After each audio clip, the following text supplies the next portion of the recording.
When I opened my eyes, the first thing I felt was the bite of rough rope cutting into my wrists. My arms were bound tightly to the arms of a wooden chair, and my ankles were similarly restrained.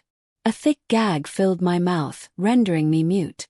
The dim lighting cast shadows across the room, but there was no mistaking where I was, our bedroom. But it wasn't mine anymore. It hadn't been for a long time. There she was, my wife, laughing freely, dancing in front of two men I had never seen before. Her body language radiating confidence and shameless flirtation. She was drunk on her own power, relishing the moment, basking in the fantasy she had created. She thought she had complete control. What she didn't know was that this whole setup was mine. Every second of this moment had been planned. Every movement, every word, every degrading laugh captured. I had planted tiny cameras in the corners of the room, in the bookshelf, even in the smoke detector. High quality, undetectable, and streaming everything live to a secure cloud storage. Weeks of suspicion had led me to this. It had taken time, but I'd turned her lies into ammunition. She thought she had me exactly where she wanted me, humiliated and helpless. But what she didn't know was that the ropes around my wrists had been weakened beforehand. I'd spent hours rehearsing how I would escape, waiting for the exact moment when their guard would drop. And that moment came when they were too deep in their laughter, mocking me, calling me pathetic while sipping the liquor I had bought with my hard-earned money. My fingers worked quickly, finding the loosened knot I had created earlier. I pulled slowly, methodically, and in moments the rope gave way. The freedom of my hands brought a surge of clarity and adrenaline. I removed the gag and rose from the chair like a specter they never saw coming. Before the first man could react, I drove my elbow into his jaw. He crumpled against the wall, stunned. The second one lunged at me, but I sidestepped him and slammed him down hard onto the floor with a force that made the room shake. The power had shifted. The mocking had stopped. My wife's expression morphed from delight to disbelief, and then to horror as I pointed to the blinking red light on one of the hidden cameras. I picked up the remote and turned on the TV, where live footage of the entire scene played from a hidden source. There it was. Every kiss, every touch, every laugh at my expense. "You planned this," she stammered.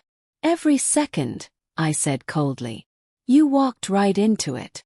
She tried to cry, to apologize, to spin it all as a mistake, a moment of weakness. But there was no coming back from this. I told her exactly what was going to happen next. I was filing for divorce. I had enough evidence to prove infidelity, assault, and even conspiracy, considering she had participated in restraining me without consent. The footage alone was more than enough for a lawyer to tear her world apart. She tried to stop me, begged me not to ruin her life. But I wasn't the one who had done that, she had. Word spread quickly. The videos, edited for legal and court-safe purposes, made their way into the right hands. She lost her job within a week. Her friends distanced themselves from her like she was contagious. The once confident woman who danced around her tied husband was now a pariah in the same society she had tried to impress. As for me, I moved out of that house and never looked back. I took my time rebuilding my life. I focused on my career, picked up old hobbies, and reconnected with people who truly mattered. I started to smile again. Genuine smiles, the kind that don't hide pain behind them. I didn't do what I did out of blind rage. This wasn't a crime of passion. It was justice. Cold, calculated, and precise. She wanted to destroy me. She underestimated me. And in the end, she gave me everything I needed to rise. Stronger, wiser, and free. Sometimes people mistake silence for weakness. But silence is where the strongest plans are made. In the weeks that followed, I kept a low profile. The last thing I wanted was a dramatic public war. I let my lawyer handle everything. Divorce proceedings, criminal filings, evidence submission. Every time someone tried to twist the narrative, my legal team calmly laid down the facts. There was no need for yelling or revenge fantasies anymore. I had already won. I moved into a modest apartment on the other side of town. It wasn't luxurious, but it was peaceful, clean, quiet, and mine. I didn't bring anything from the old house. No reminders. I needed a fresh start. Each day I woke up feeling lighter, like I had shed the weight of years of betrayal and deception. I stopped replaying the arguments, the lies, the nights she came home late smelling like another man's cologne. The past no longer had power over me. The legal process was slow but relentless. When she realized the depth of the consequences, she tried everything. Crying, threatening, even manipulating mutual friends to talk to me. But I didn't budge. She had gambled with something priceless, my trust, and lost it forever. I found unexpected strength in solitude. I threw myself into work, earning a promotion within 3 months. My focus sharpened. My confidence grew. I was no longer second-guessing myself, no longer wondering if I was being paranoid or insecure. I finally understood what peace felt like. It wasn't just about her. It was about me reclaiming my dignity, my voice, and my sense of self. I began reconnecting with family I had distanced myself from during the toxic years of my marriage. They were cautious at first, unsure how broken I had become. But as they saw me heal, they started to smile again too. My parents told me they hadn't seen me this happy since college. That meant more than I could say. One evening, while walking home from the gym, I passed by a coffee shop and saw her sitting alone inside. She looked tired, smaller somehow. Her eyes darted around nervously, as if waiting for someone who would never arrive. I stood outside for a moment watching.